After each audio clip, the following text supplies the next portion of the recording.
Hello les belles paillettes, bienvenue dans ce tout nouvel épisode de podcast. J'ai pris quelques semaines de congé parce que je me suis fait opérer les yeux et je ne pouvais pas supporter d'avoir ma grosse lumière comme ça et d'être devant mon ordinateur.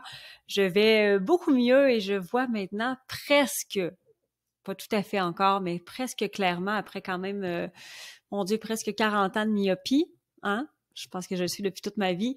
Donc, très heureuse de vous retrouver. Et aujourd'hui, j'avais envie, en fait, de parler d'un sujet qui ne sera pas facile à ni entendre, ni à écouter, et qui pourtant, je pense, est nécessaire. Il y a un contexte actuellement économique. Il y a un mot dont personne ne veut entendre parler et que personne ne prononce à tous les jours de leur vie, qui s'appelle récession. Et comme j'évolue dans un monde entrepreneurial, ben c'est un mot que les femmes ont évidemment en ce moment peur. C'est un mot dont plusieurs n'osent pas parler et que d'autres, en fait, préfèrent ignorer. Puis, on a eu vraiment de belles discussions dans le groupe de clientes actuelles et je me suis rendu compte, en fait, à quel point ce réseau-là est tellement fort parce que dès que les filles ont commencé à nommer leurs difficultés, il y en a plein d'autres qui ont levé la main pour dire, regarde, comment moi je peux t'aider? Ce qui fait que personne n'osait en fait nommer cette espèce d'éléphant blanc au milieu de la pièce et j'ai fait parfait. Je vais prendre le lead et je vais le nommer.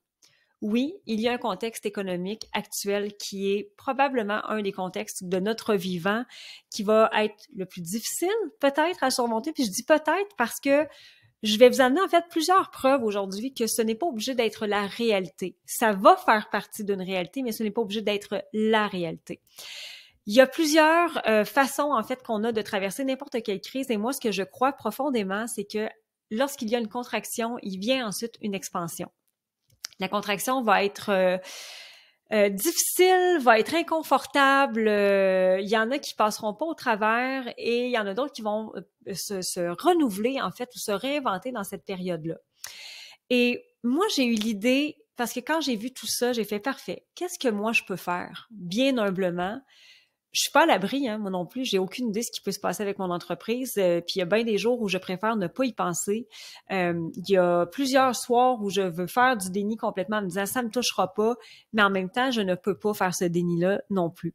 Je vous explique brièvement, je fais une parenthèse, mais moi, quand j'ai signé ma maison, je l'ai signé à 1,55. 1,55, pardon, de taux d'intérêt. Et j'ai signé à taux variable, évidemment. Et donc là, c'est plus 1,55 du tout. Je continue de regarder ça, mais j'ai vraiment lâché prise parce que je n'ai pas voulu geler mon taux d'intérêt pensant que ça allait se stabiliser. Décision un peu de merde, on va se le dire. Mais je me suis dit, OK, ceci ne régira pas non plus mes soirées à faire de l'anxiété, c'est pas vrai. Ça existe. Maintenant, comment moi, je peux être en mode solution et qu'est-ce que je peux faire? Dans la situation actuelle, donc quand j'ai vu que les filles, certaines filles, hein, parce que je suis vraiment partagée et mitigée, j'ai plein d'exemples autour de moi qui sont en croissance encore, qui font des ventes records, qui se sont adaptées, qui se sont réinventées, et j'ai l'autre version de femmes, parce que évidemment, je côtoie des femmes entrepreneurs, qui ont beaucoup plus de difficultés puis qui vont peut-être fermer leurs portes, qui ont déjà commencé à fermer leurs portes. Alors, c'est comme s'il y avait ces deux polarités-là. Et moi, qu'est-ce que je peux faire? Ben, pas grand-chose. La seule chose que je me suis dit, c'est comment tu peux contribuer. Et l'idée d'un sommet, d'une expérience est arrivée en me disant, et si je réunissais des experts au niveau du mindset, des experts au niveau du marketing, de la finance, de tout ce qui est l'aspect, oui, financier, donc fiscalité, mais vraiment financier aussi. Et si j'offrais ce sommet-là aux femmes entrepreneurs de façon complètement gratuite? Et je pense que le fait de contribuer va toujours nous placer dans une position favorable pour amener une piste de solution ou un changement à ce qu'on désire qui change. Il y a la phrase de « Soyez le changement que vous voulez voir dans le monde », c'est quelque chose qui, pour moi, m'interpelle énormément.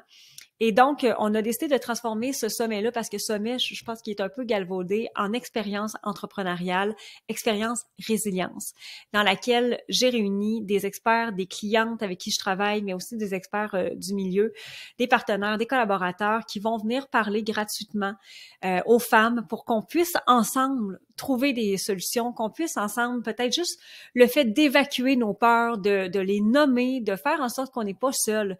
Parce que j'y crois profondément que quand on est seul pour traverser une crise, ben c'est là en fait que traverser ne sera peut-être pas possible. Ça va peut-être être une noyade. Il faut pas apprendre à nager avant de se noyer. Je pense qu'il faut apprendre à nager et enlever cette possibilité-là qu'on a de se noyer. Ça prend des bouées. Ça prend des gens qui nous tendent la main. Ça prend des phares, qu'on puisse voir la lumière, qu'on puisse être guidé.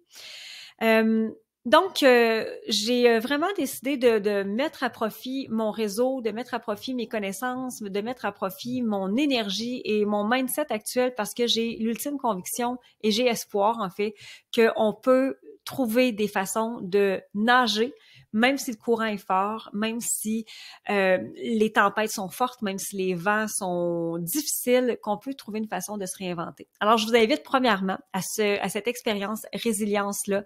On va mettre le lien dans la description de l'épisode, de vous inscrire. C'est gratuit et il n'y aura pas d'offre après. Donc, je ne vous offre pas de masterclass, machin, quelque chose. Quoique j'ai rien contre, hein, je le fais très souvent moi-même. Mais dans ce cas-ci, c'est vraiment un élan de contribution. Je veux et je souhaite sincèrement aider le plus de femmes entrepreneurs autour de moi parce que, pas que je veux pas aider les autres femmes, hein, je suis consciente que le panier d'épicerie monte pour tout le monde, mais j'ai l'impression que si on continue de créer de la richesse, ben c'est aussi comme ça qu'on va réussir à mettre du beau dans notre société et ça passe par, entre autres, les entreprises, les PME. Ceci étant dit, je veux aujourd'hui vous nommer des entreprises qui sont passées à travers les crises économiques et de façon complètement intelligente, innovatrice, créatrice, mais qui en ont mangé des sales coups, là. Ce sont des gros noms aujourd'hui qu'on fait « Ah, mon Dieu, voyons, c'est impossible ». Souvenez-vous qu'après chaque contraction vient l'expansion. Et pour moi, chaque difficulté rencontrée devient une opportunité, puis je vous en parle et j'ai un frisson en ce moment. Vous ne voyez pas, là, mais j'ai un frisson. Pour moi, chaque difficulté devient une opportunité de se transformer, de changer d'identité et de connaître encore plus de beau. Je vous parle de Apple. Donc, Apple, début 2000, immense difficulté financière. C'est hyper important comme difficulté. L'entreprise n'est pas sur le bord de la faillite, mais pas loin. Et on s'assoit en fait en comité. Je dis « Oh, j'étais pas là au meeting, là, mais on s'est assis en comité et on a fait « OK, on ferme ou on se réinvente. » Et c'est là que le iPod est né. Le iPod qui était l'ancêtre de tout ce qu'on connaît aujourd'hui, en 2001, qui est sorti, qui est devenu un immense succès.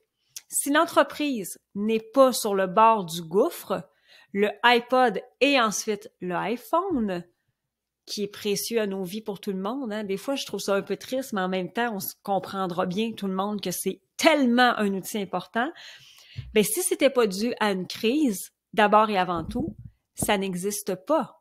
La technologie du iPod, la technologie du iPhone n'existe peut-être pas. Je dis n'existe pas, mais peut-être pas. Il a fallu que des gens soient un peu en situation d'urgence, soient un peu à côté au pied du mur pour faire « Attends une minute, là. Qu'est-ce qu'on peut créer pour se sortir de cette impasse-là? » Je vous parle aussi de Netflix. Netflix, dans la récession de 2008, Netflix qui était à ce moment-là encore en difficulté, mais en fait était en start-up davantage et a doublé, triplé, quadruplé, a fait x10, x15, x20, je sais pas c'est quoi le fois quelque chose, mais a vraiment été chercher beaucoup d'utilisateurs dans cette période-là. Pourtant, c'est assez spécial parce que c'est une des premières choses qu'on pourrait couper dans un contexte économique plus difficile. Mais souvenez-vous que les gens ont besoin d'être divertis. C'est un peu comme l'humain, la base de l'humain. Les humains ont besoin d'être divertis dans des périodes qui sont plus difficiles. Alors, Netflix a profité de ce momentum-là. Souvenez-vous, on pouvait faire des essais à 1$. C'était ensuite l'abonnement à 6,99$ et ils sont allés chercher énormément d'abonnés. À ce moment-là, les séries Netflix n'existaient pas. C'était davantage des films assez, c'était pas des blockbusters, là. C'était des films plus série B. Et on a commencé à aller développer un budget justement pour faire des séries consacrées créé, en fait, exclusive à Netflix, qui est devenue leur signature. S'il n'y a pas la crise économique de 2008 et qu'on ne voit pas l'opportunité d'aller chercher des nouvelles personnes et encore de les fidéliser par la suite avec des séries exclusives, ben ça a pris cette crise-là pour le faire. Je vous parle de Starbucks. Ça aussi, c'est hyper intéressant parce que dans les années 90, Starbucks a fermé beaucoup de succursales. Dans les fin 90, pardon. 2008, la récession arrive, c'est le bordel chez Starbucks. Ils ne savent pas s'ils vont être capables de passer au travers. Et à ce moment-là, ils font OK. Encore une fois, qu'est-ce qu'on peut faire? Comment on peut se revirer de bord? Je vous rappelle, et cet épisode-là est majoritairement pour les femmes entrepreneurs. Vous êtes une entrepreneur et c'est votre rôle de trouver des solutions à des problèmes. On a été programmé pour ça. Ce petit morceau-là de trouver des solutions à des problèmes, il est encodé en nous. Donc, Starbucks, à ce moment-là, décide de changer son modèle d'affaires pour l'axer, attention, sur la qualité et l'expérience client. Tu vas plus juste chercher un petit café qui goûte un peu l'eau. Non, non. C'est des cafés avec des recettes spéciales et évidemment, on axe tout sur l'expérience client. On a consulté beaucoup de clients pour créer les recettes. On a évidemment commencé à ajouter le nom des clients lorsqu'on entre chez Starbucks. C'est quoi votre nom? Milsa, ton café est prêt. On a vraiment changé complètement le modèle d'affaires d'un coffee shop qui est à la base, je vais aller chercher un café pour l'arrimer dans un coffee shop plus de luxe et plus axé sur le client. Et ça, c'est dû à de nombreuses fermetures et surtout à un contexte économique difficile. Est-ce qu'une récession est obligée d'être la fin pour tout? Non. Ça peut être aussi le commencement de quelque chose. Je vous parle de ma propre expérience de récession parce que oui, j'en ai une. En fait, j'ai 2 grandes crises économiques dans mes entreprises et là, ce serait comme la première fois pour Payette. Lorsque j'avais mes écoles de musique en 2008, ça m'est passé par la tête de dire qu'est-ce qui va être la première chose que les parents vont couper. À ce moment-là, j'ai mes écoles, j'ai mes élèves et je me dis c'est impossible que les parents continuent de payer des cours. À ce moment-là, j'étais peut-être à 22, 23 $ de l'heure. Donc, par année, ça avait environ 1 000 $ pour les enfants s'ils en ont un. Je me disais, le 1 000 $ va prendre le bord puis ils vont le mettre sur l'épicerie. Et c'est à ce moment-là que j'ai commencé à être encore plus dans les projets de groupe, à développer encore plus des projets avec des artistes, à aller vraiment chercher aussi des expériences très personnalisées pour les enfants. Donc, je les voyais pas juste à leur cours, on les voyait comme 3, 4, 5 fois dans l'année pour des projets spéciaux. J'avais des soirées spéciales à Noël, à la Saint-Valentin, donc des fêtes thématiques où j'invitais les enfants. Ça m'occasionnait évidemment des coûts pour ça. Mais la façon de fidéliser les clients faisait en sorte que c'était sûr que les parents allaient pas couper leurs cours. C'était d'une évidence parce qu'on pouvait pas faire ça aux enfants. On pouvait pas leur dire, bon, ben, c'est fini tes cours de chant. J'ai vraiment, à ce moment-là, honnêtement, je ne me rappelle pas d'avoir perdu des clients. Et quelques années plus tard, on est en 2011, si je me trompe pas, ma ville, à l'époque, Shawinigan, vivait des industries, des usines. Donc, on avait plusieurs usines à Shawinigan qui ont fermé leurs portes successivement. À l'intérieur de 1 an ou 2 ans, donc les grandes usines ont fermé à Shawinigan. C'était des postes, les travailleurs en fait avaient peut-être entre du 30, 40, même 50 $ de l'heure. Vous comprendrez que c'était plusieurs centaines de travailleurs, donc des pères de famille, évidemment de mes élèves, et perdaient leur emploi un après l'autre. Moi, je les voyais vraiment qui perdaient leur emploi. Il y en a qui devaient déménager. Je me disais, oh mon Dieu, encore une fois, ils vont couper les cours. Non, j'ai encore une fois gardé à ce moment-là tous les élèves. J'avais des rabais que j'avais mis en fait pour les familles, donc pour pouvoir un peu diminuer la facture, mais je compensais quand même avec plus de plages horaires. J'avais ouvert plus de plages pour les élèves. J'avais accepté de travailler les samedis, chose que je ne faisais plus. Alors, je m'étais adaptée dans cette période-là, qui demandait quand même quelques sacrifice pour quelques instants, mais qui m'a permis de continuer de générer des clients et même encore plus qu'avant. C'est à ce moment-là que mon école a explosé. Là. Dans les années 2011-2012, j'étais à capacité et même j'avais ouvert une 2e succursale à Trois-Rivières. Ce qui fait que, est-ce que j'étais meilleure qu'un autre? La réponse, ce sera toujours non. Sauf qu'il faut prendre un pas de recul. Il faut pas tomber en mode panique. Il faut vraiment se dire, est-ce que je peux pivoter mon modèle d'affaires? Est-ce que je peux travailler mon mindset? Parce que ça prend beaucoup de travail sur notre mindset. Il faut le muscler. Puis, qu'est-ce que je peux faire de différent pour en donner plus? L'erreur qu'on va faire, et je vais en parler énormément dans cette expérience résilience-là, l'erreur qu'on va faire dans un contexte économique plus difficile, on va couper sur le service client. On va tourner les coins ronds un peu. pire erreur à faire. C'est justement dans un contexte plus difficile qu'on a besoin de rassembler les gens autour de nous. Donc, si ça vous parle, si en ce moment vous écoutez ceci puis vous faites « Ah, déjà, je suis comme plus rassurée, l'éléphant est nommé, maintenant soyons en mode solution ».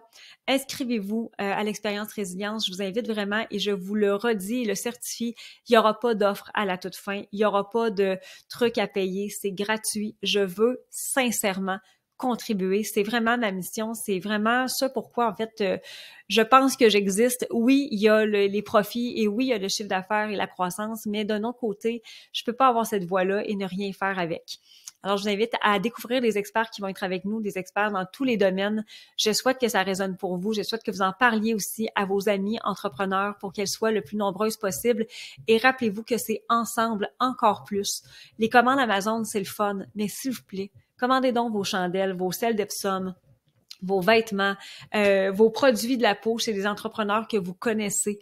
Essayez d'éviter les grandes surfaces. C'est malheureux, mais les grandes surfaces, ce n'est pas nécessairement dans les poches de la communauté que ça va aller. Et essayez d'engager aussi le plus possible. Je sais qu'il y a une pénurie actuellement, mais j'ai comme un feeling que les gens reviendront peut-être dans les petites entreprises, les petites et moyennes entreprises, justement pour aller rechercher ce feeling-là d'être davantage en communauté. J'espère que ça vous a parlé, que c'est un court épisode, hein, parce que c'est un sujet qui est pas si hop la vie, puis je veux pas non plus m'éterniser là-dessus. Mais j'espère que ça vous a parlé, que ça peut déjà avoir peut-être ouvert de nombreuses possibilités. Je vous rappelle aussi que pour tout le mois de novembre, nous avons l'essai à 1$ pour dévotion. Vous allez dire, voyons, on est dessus dans le mois, ce qu'elle donne tout. Oui, profitez-en, paillettes, pas toujours de même. 1$ pour le membership dévotion pour un essai de 30 jours.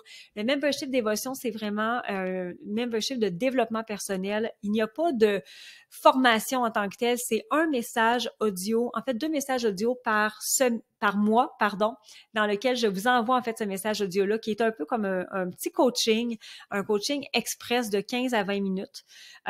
C'est un peu comme un épisode de podcast, mais exclusif. Et vous avez aussi 2 capsules vidéo par des propulseuses de paillettes sur une thématique. Pour novembre, la thématique qui est être dévoué à sa lumière. Alors, un essai à 1$. Et si vous aimez, ça va se poursuivre ensuite à chaque mois ou vous pourrez aussi faire l'abonnement annuel. C'est un des programmes, en fait, qui est le moins cher. C'est le programme le moins cher chez Paillettes parce qu'on avait envie de le faire découvrir à le plus de femmes possible. Je vous embrasse. Oubliez pas, en fait, de noter aussi le podcast. Ça me fait toujours plaisir. Je pense qu'on était rendu à presque 605 étoiles. Peux-tu croire? 605 étoiles. Je suis tellement privilégiée que vous me suiviez à travers cette aventure-là. N'hésitez pas à partager aussi dans vos médias sociaux. Ça me fait toujours plaisir de voir qui écoute le podcast et de voir, en fait, que ça va jusqu'à chez vous, un peu partout, et au Québec, au Canada et en Europe. Et je vous dis à très bientôt. Bye tout le monde.